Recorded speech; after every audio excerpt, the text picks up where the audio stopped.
Assalamualaikum warahmatullahi wabarakatuh. Halo teman-teman semua, semoga kalian selalu dalam keadaan sehat dimanapun berada.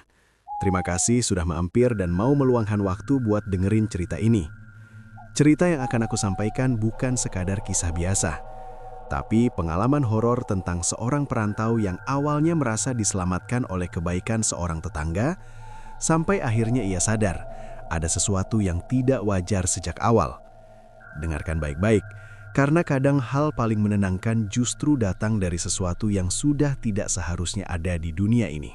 Hari itu, aku menginjakkan kaki di desa kecil yang bahkan namanya jarang disebut di peta. Jalannya sempit, aspalnya sudah retak di sana-sini, dan kanan kirinya sawah yang mulai menguning.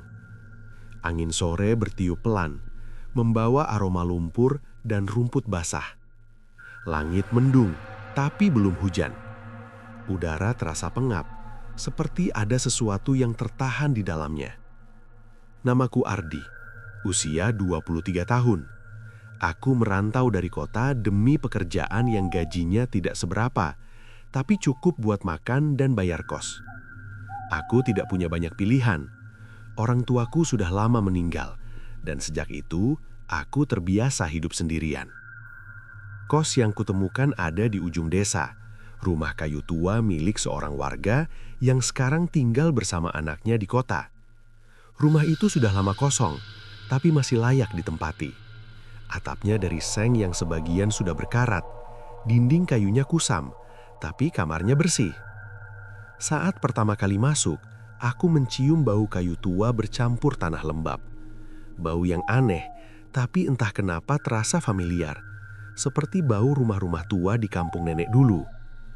Aku menaruh tas ransel di sudut kamar, lalu duduk di kasur tipis yang sudah disediakan.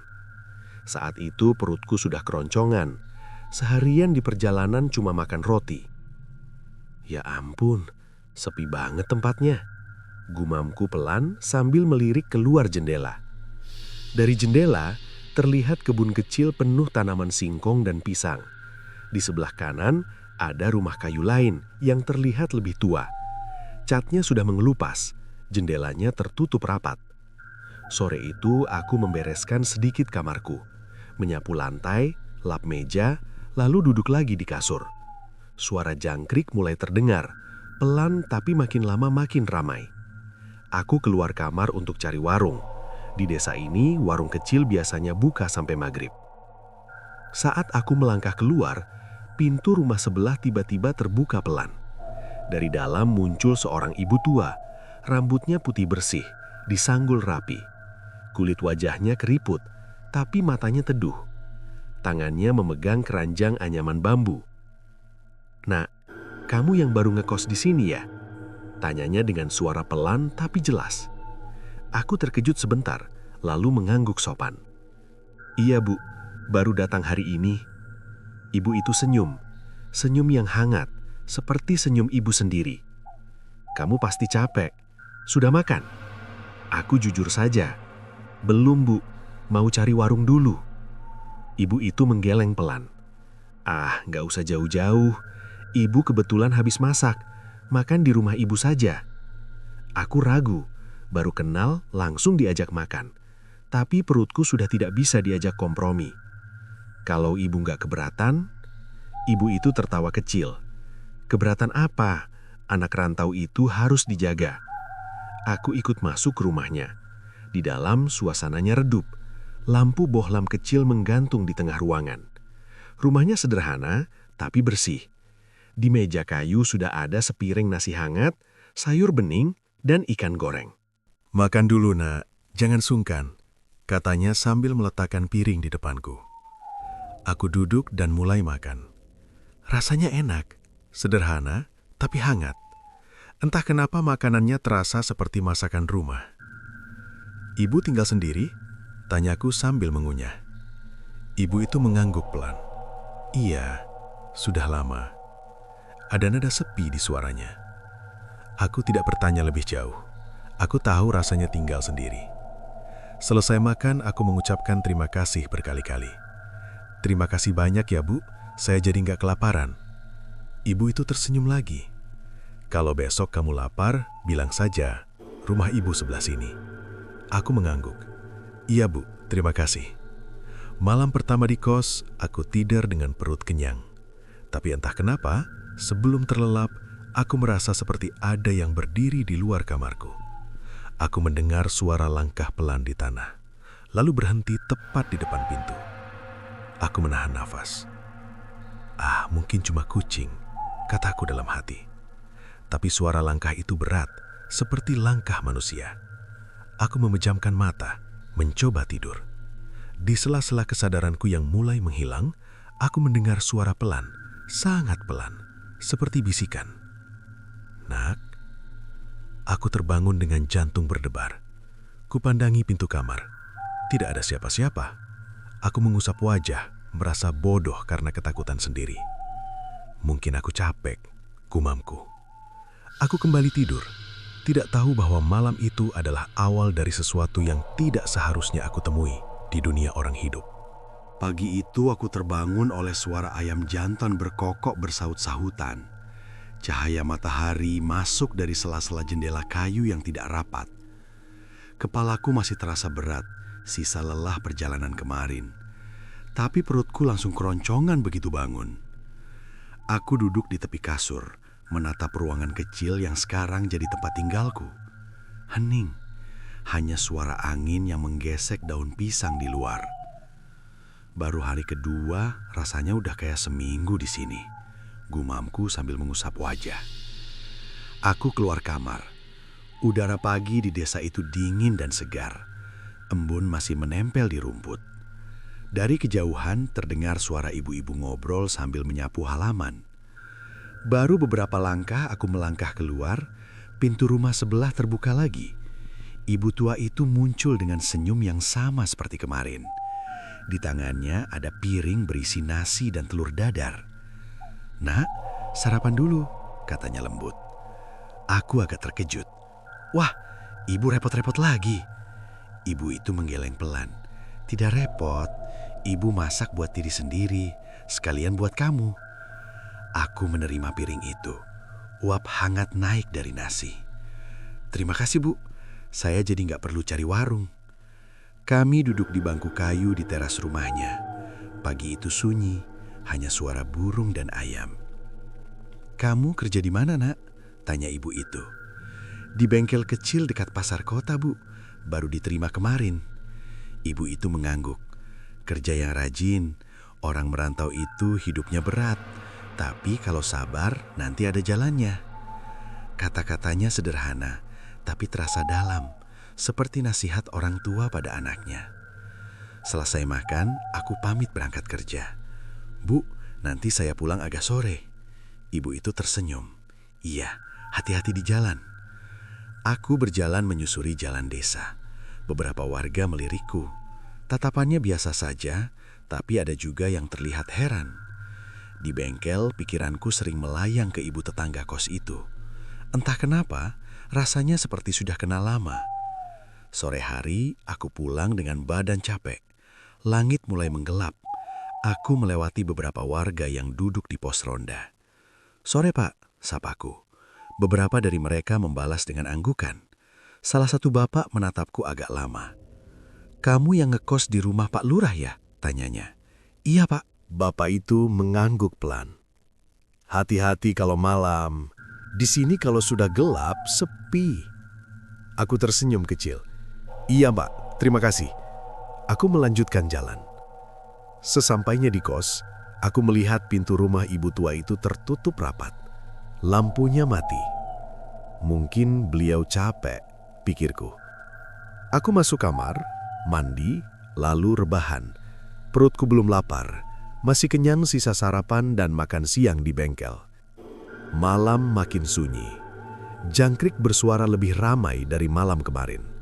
Angin bertiup masuk lewat celah jendela, membawa udara dingin. Aku hampir tertidur saat mendengar suara langkah lagi di luar kamar. Krek, krek. Langkahnya pelan, tapi jelas. Aku menahan napas. Jantungku berdetak lebih cepat. Siapa ya? Bisikku. Langkah itu berhenti tepat di depan pintu kamarku. Tok, tok. Ada suara ketukan pelan. Ardi, aku tersentak. Itu suara ibu tua. Aku bangkit pelan-pelan mendekati pintu. Iya, Bu? Tanyaku ragu. Nak, ibu bawain teh hangat, katanya dari luar. Aku membuka pintu sedikit. Ibu itu berdiri di luar, membawa gelas teh. Wajahnya terlihat pucat karena cahaya lampu kos yang redup. Terima kasih, Bu, tapi malam-malam begini ibu repot-repot. Ibu itu tersenyum. Tidak apa-apa, malam dingin, minum dulu. Aku menerima gelas itu. Saat jari kami bersentuhan, aku merasa dingin. Dingin yang aneh, seperti menyentuh besi yang lama kena hujan. Aku menarik tanganku pelan. Terima kasih, Bu. Ibu itu mengangguk, lalu berbalik pergi. Langkahnya tidak terdengar. Aku menutup pintu dan menatap gelas teh di tanganku. Uapnya masih mengepul, tapi entah kenapa aroma tehnya bercampur bau tanah basah. Aku mengernyit. Tehnya kok baunya aneh. Aku tetap meminumnya sedikit. Hangat. Tapi setelah itu, tenggorokanku terasa kering. Malam itu, aku tidur dengan perasaan tidak tenang. Dalam mimpiku, aku melihat ibu tua itu berdiri di depan pintu kamarku. Wajahnya gelap, matanya kosong. Nak, jangan tinggalkan ibu, katanya lirih. Aku bangkit dengan napas terengah-engah. Keringat dingin membasahi punggungku. Di luar, tidak ada suara apa-apa. Tapi entah kenapa, aku merasa seperti tidak sendirian di kamar itu. Pagi itu, aku bangun dengan kepala masih berat. Mimpi semalam tentang ibu tua itu terasa nyata sekali. Sampai-sampai saat membuka mata, aku refleks menoleh ke arah pintu, memastikan tidak ada siapa-siapa di sana. Pintu kamarku tertutup rapat, sunyi. Aku duduk lama di tepi kasur, mencoba menenangkan nafas. Cuma mimpi, bisikku pelan. Tapi perasaan tidak nyaman masih menempel di dada. Aku keluar kamar. Udara pagi terasa lebih dingin dari biasanya. Embun masih menggantung di ujung daun singkong. Aneh, biasanya aku melihat ibu itu sudah duduk di teras menungguku sarapan. Tapi pagi ini, rumah sebelah terlihat gelap. Pintu tertutup, jendelanya rapat. Bu, panggilku pelan, setengah bercanda. Tidak ada jawaban.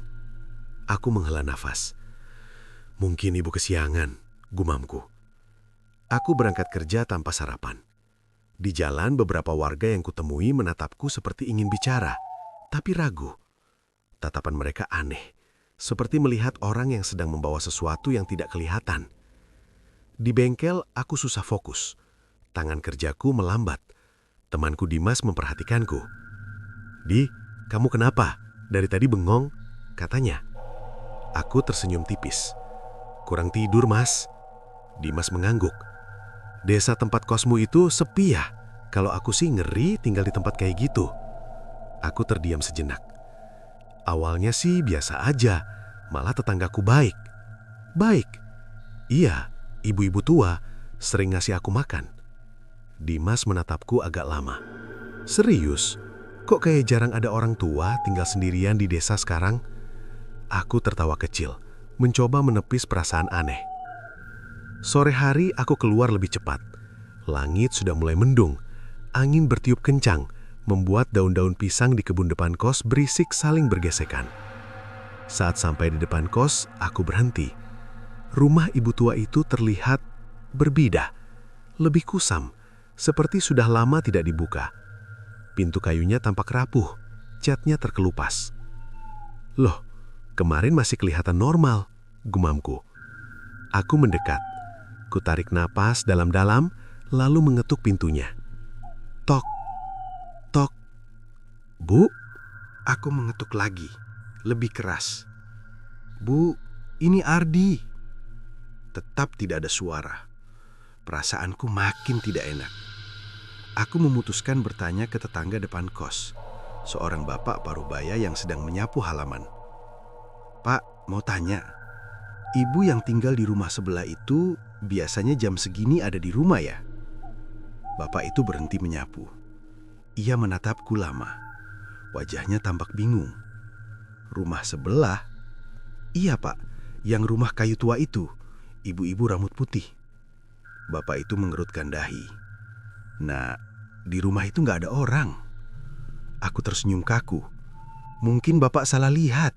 Saya sering ketemu beliau. Bapak itu menghela napas, lalu mendekat. Nak, saya tinggal di sini sejak kecil. Rumah itu sudah lama kosong. Jantungku berdetak kencang. Loh, tapi saya makan di rumah itu, Pak. Ibu itu ngasih saya makan. Wajah bapak itu berubah pucat. Kamu jangan bercanda. Aku nggak bercanda, Pak. Bapak itu menelan ludah. Dulu yang tinggal di situ memang ada ibu tua. Tapi beliau meninggal setahun lalu. Kata-kata itu terasa seperti palu menghantam kepalaku. Aku mundur satu langkah. Pak, jangan bercanda, Pak. Bapak itu menggeleng. Bapak nggak bercanda. Kamu hati-hati, nak. Aku tidak menjawab. Kakiku lemas. Aku masuk ke kamar kos dengan pikiran kacau. Di dalam kamar, aku duduk di lantai memeluk lutut. Ini gak masuk akal. Aku lihat sendiri. Aku ngobrol sendiri.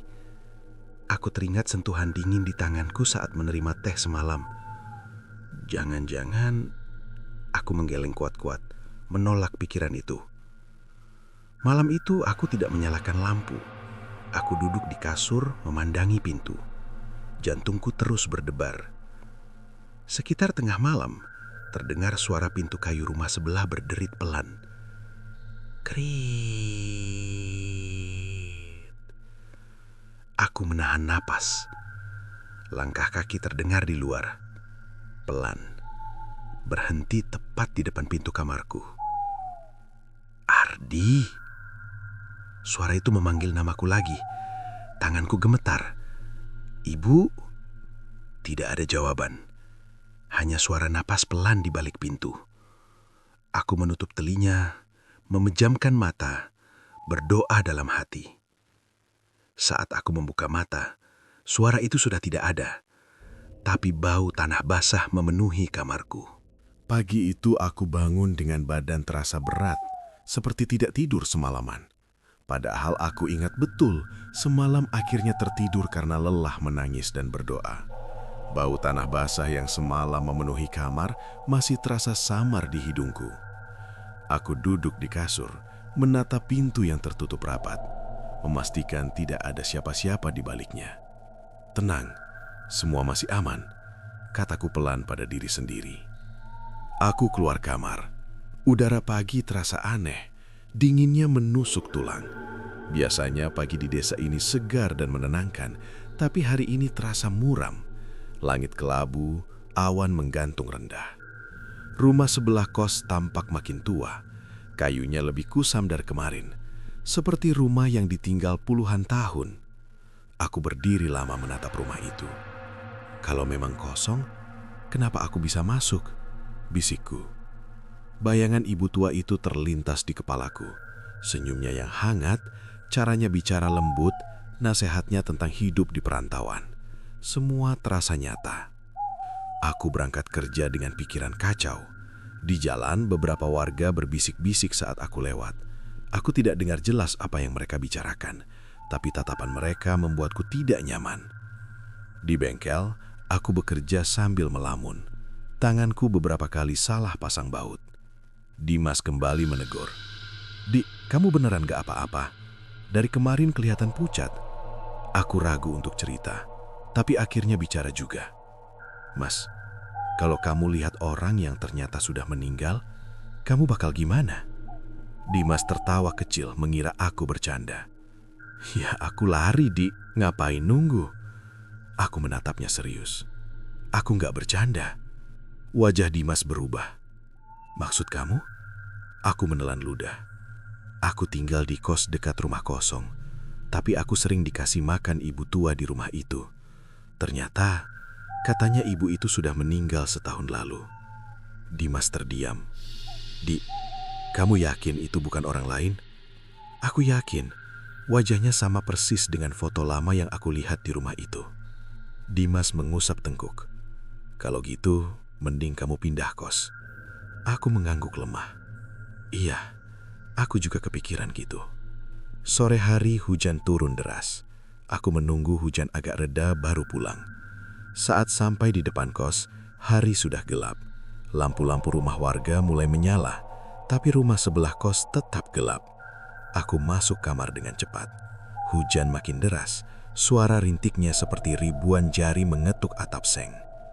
Aku duduk di kasur, memeluk tas ransalku. Rasanya seperti anak kecil yang ketakutan. Tiba-tiba, terdengar suara ketukan di pintu. Tok, tok. Napasmu tercekak. Hardi, suara itu lembut. Suara yang sama. Aku menutup mata. Bu, tolong, jangan datang lagi, bisikku dengan suara gemetar. Ketukan itu berhenti. Aku mengira semuanya sudah selesai. Tapi tiba-tiba, pintu kamarku terbuka pelan. Kret. Udara dingin langsung masuk. Di ambang pintu, berdiri sosok ibu tua itu. Wajahnya pucat, matanya terlihat lebih dalam dari biasanya. Nat, ibu kasihan sama kamu. Kamu kelihatan capek, katanya pelan. Aku mundur sampai punggungku menempel dinding. Bu, kata orang-orang, ibu sudah meninggal. Ibu itu terdiam sejenak. Senyumnya perlahan memudar. Orang-orang suka salah paham, Nak. Nada suaranya datar. Aku cuma mau kamu gak kelaparan. Lanjutnya sambil melangkah masuk. Langkah kakinya tidak berbunyi. Tanganku gemetar. Bu, aku minta maaf kalau aku ada salah, tapi tolong jangan ganggu aku lagi. Ibu itu menatapku lama. Matanya kosong. Seperti tidak ada cahaya di dalamnya. Ibu nggak ganggu. Ibu cuma nemenin. Aku menutup mata. Berdoa sekuat tenaga. Saat aku membuka mata, sosok itu sudah tidak ada. Pintu kamarku tertutup lagi. Tapi, di lantai depan pintu, ada jejak tanah basah. Aku berdiri terpaku menatap jejak tanah basah di lantai kamarku. Jejak itu seperti bekas telapak kaki, tapi samar. Seakan tidak menapak penuh. Tanahnya lembab. Baunya khas. Bau tanah kuburan yang bercampur hujan. Dadaku sesak. Ini nyata. Bukan halusinasiku. Gumamku dengan suara gemetar. Tanganku refleks mengambil kain lap di sudut kamar. Aku mengusap lantai itu berkali-kali, tapi noda tanahnya seperti tidak mau hilang. Semakin aku gosok, semakin bau tanahnya menusuk hidung. Akhirnya aku berhenti. Napasku terengah. Ya Allah, aku salah apa sampai diganggu begini? Malam itu, aku tidak bisa tidur. Aku duduk di kasur dengan lampu menyala terang. Setiap suara kecil membuatku terkejut. Suara hujan di atap. Suara katak di sawah. Bahkan suara angin yang menggesek daun pisang terasa seperti langkah kaki mendekat. Sekitar tengah malam, perutku terasa mual. Tubuhku dingin. Aku memeluk lutut. Mencoba menenangkan diri. Besok aku pindah. Besok aku pindah. Kataku berulang-ulang seperti meyakinkan diri sendiri. Aku mencoba memejamkan mata, tapi setiap kali hampir tertidur, bayangan wajah ibu tua itu muncul. Senyumnya yang hangat, tapi matanya kosong. Tiba-tiba, Dari luar terdengar seseorang menghela napas panjang. Aku membeku. Suara itu tepat di depan jendela kamarku. Ardi. Namaku dipanggil lagi. Kali ini lebih lirih. Aku memeluk bantal erat-erat. Pergi, tolong pergi, bisikku. Tapi suara itu tidak pergi. Nak, dingin. Buka pintunya. Aku menutup telinga. Aku tidak berani melihat ke arah jendela. Tirainya bergoyang pelan tertiup angin. Dalam ketakutan itu, aku terus membaca doa sebisaku. Tidak jelas lafaznya, tapi niatku hanya satu, meminta perlindungan. Beberapa saat kemudian, suara itu perlahan menghilang. Aku terisak tanpa suara.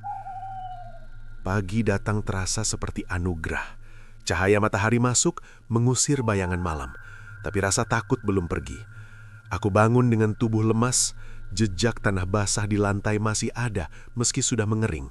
Bekasnya membentuk pola aneh, seperti jejak orang yang berjalan mondar-mandir di depan pintu. Aku membereskan barang-barangku. Tidak banyak, hanya pakaian dan beberapa alat kerja. Saat aku mengangkat tas ransel, aku mendengar suara pintu rumah sebelah terbuka. Krit. Aku menelan ludah. Pelan-pelan, aku mengintip dari balik jendela. Ibu tua itu berdiri di teras rumahnya. Rambut putihnya tergerai. Di tangannya ada keranjang anyaman yang sama seperti hari pertama aku datang. "Nak, sarapan dulu," katanya dengan suara lembut. Hatiku mencelos. Aku membuka pintu kamarku sedikit. "Bu, tolong, saya mau pergi." Ibu itu tersenyum, tapi senyumnya kini terlihat sedih. "Kenapa mau pergi? Ibu sudah masak buat kamu." "Aku takut, Bu," kataku jujur. Suaraku bergetar. "Kata orang-orang, ibu sudah nggak ada." Ibu itu terdiam, senyumnya menghilang. "Kamu dengar dari siapa?" tanyanya pelan. "Dari warga sini dan Pak Lurah." Wajah ibu itu berubah muram, matanya menatap kosong ke arah tanah. "Ibu memang sudah lama sendiri," katanya lirih. Nada suaranya seperti orang yang sedang mengenang sesuatu yang menyakitkan. "Tapi ibu nggak mau kamu pergi. Kamu satu-satunya yang mau duduk makan bareng ibu." Dadaku sesak mendengarnya. Ada rasa iba yang aneh muncul di hatiku. "Tapi aku hidup, Bu. Aku nggak bisa." Aku tidak sanggup melanjutkan kalimat itu. Ibu itu melangkah mendekat. Udara di sekitarnya terasa makin dingin. "Nah, kalau kamu pergi, ibu sendirian lagi." Aku mundur. "Maaf, Bu, saya nggak bisa." Tiba-tiba angin bertiup kencang. Pintu rumah sebelah berderit. Daun-daun di kebun singkong bergoyang keras. Wajah ibu itu berubah. Matanya semakin gelap. "Jangan tinggalkan ibu." Suaranya tidak lagi lembut. Ada nada memohon bercampur marah. Aku berlari masuk kamar, menutup pintu dan menguncinya. Di balik pintu, terdengar suara langkah mondar-mandir. Pelan, berat. "Nak, buka pintunya." Aku menutup mulut, menahan isak. Beberapa menit kemudian, suara itu menghilang. Aku terduduk di lantai, punggung menempel pintu, napasku tersengal. Aku sadar, kebaikan yang kuterima sejak awal ternyata datang dari sesuatu yang tidak seharusnya masih ada di dunia orang hidup. Aku duduk di lantai cukup lama setelah suara langkah itu benar-benar hilang. Kakiku gemetar, tanganku dingin. Jantungku masih berdegup kencang seolah baru saja lari jauh. Di dalam kamar yang sempit itu, aku merasa seperti terkurung. Tapi sekaligus aku tahu, kamar inilah satu-satunya tempat yang masih terasa aman. Pelan-pelan aku berdiri. Pintu masih terkunci. Aku menempelkan telinga ke daun pintu, mencoba mendengar apakah masih ada suara di luar. Sunyi. Hanya suara angin dan sesekali suara daun pisang terseret tanah. "Tenang, Di. Tenang," bisikku pada diri sendiri. Aku duduk kembali di kasur, memeluk tas ransel yang sudah siap kubawa pergi. Tapi entah kenapa, tubuhku terasa lemas. Aku merasa seperti habis demam tinggi. Kepalaku pusing, pandanganku sedikit berkunang.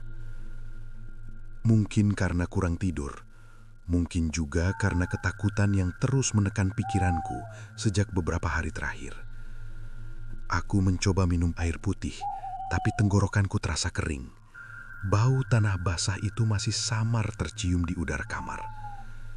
Hari itu aku tidak masuk kerja. Aku mengirim pesan ke Dimas bilang aku izin sakit. Dimas membalas singkat, menyuruhku cepat pindah kos. Siang menjelang, matahari mulai terasa terik. Cahaya masuk lewat jendela, membuat kamar terlihat lebih terang. Tapi terang itu tidak mengusir perasaan dingin di dadaku. Tiba-tiba, dari luar terdengar suara kursi kayu diseret pelan. Krek, aku tersentak. Langkah kaki kembali terdengar. Tidak cepat, tidak juga lambat. Seolah sosok itu berjalan santai, tahu bahwa aku ada di dalam. Nak, suara itu terdengar lagi. Lebih dekat. Aku menutup mata. Bu, tolong saya mau pulang, saya mau pindah. Tidak ada jawaban. Beberapa detik kemudian, terdengar suara benda jatuh di depan pintu kamarku. Tok, aku memberanikan diri membuka pintu sedikit. Di lantai, tergeletak sebuah piring. Piring yang sama seperti yang dipakai ibu itu setiap kali memberiku makan. Di atasnya ada nasi putih, tapi kali ini nasinya terlihat pucat, basah, dan bercampur tanah. Ada daun kering dan serpihan akar di atasnya. Bau anyir tanah bercampur busuk langsung menusuk hidungku.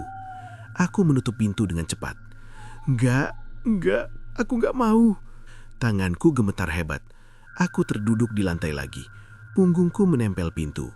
Dari luar terdengar suara lirih. Ibu masak buat kamu, jangan sia-siakan. Aku terisak. Maaf bu, saya nggak bisa.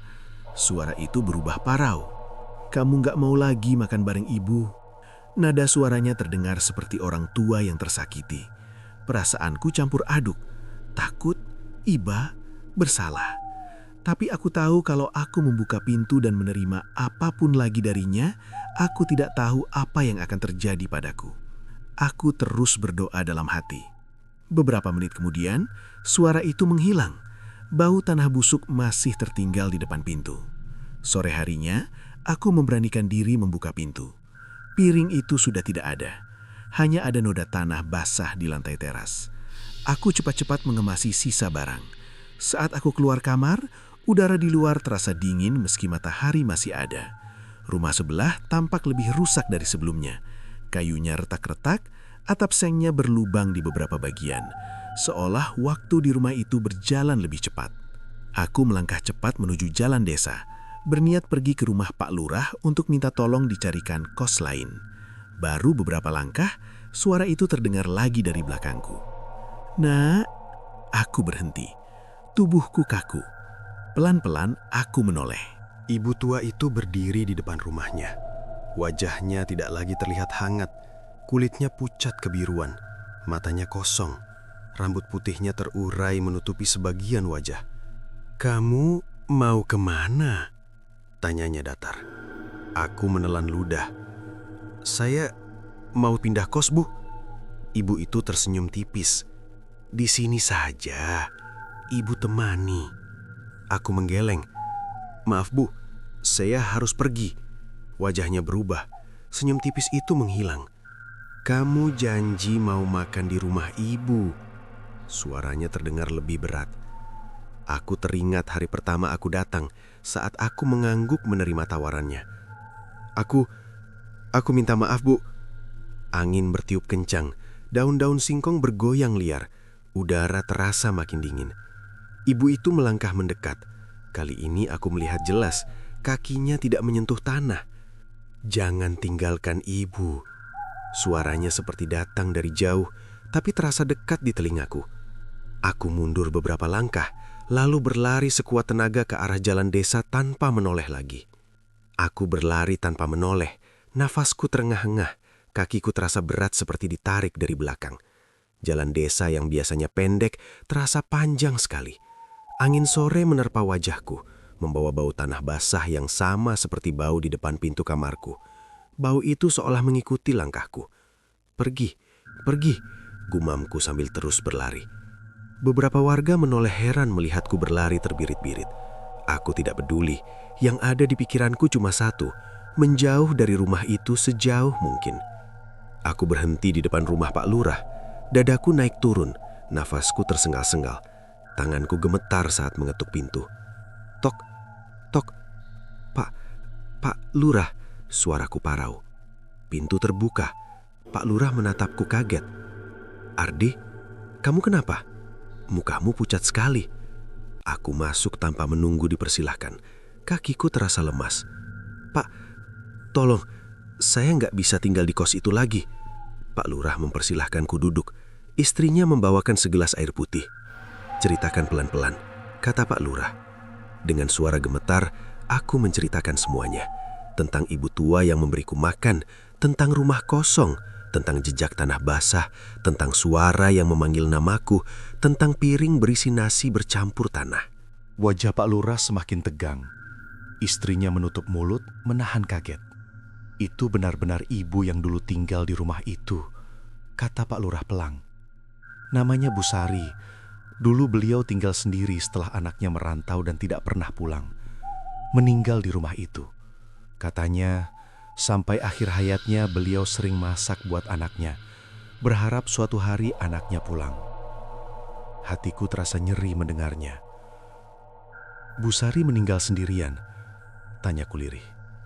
Pak Lurah mengangguk. Ditemukan tetangga beberapa hari setelah wafat. Sejak itu rumahnya kosong. Tapi beberapa orang pernah bilang melihat lampu rumah itu menyala sendiri. Aku menunduk.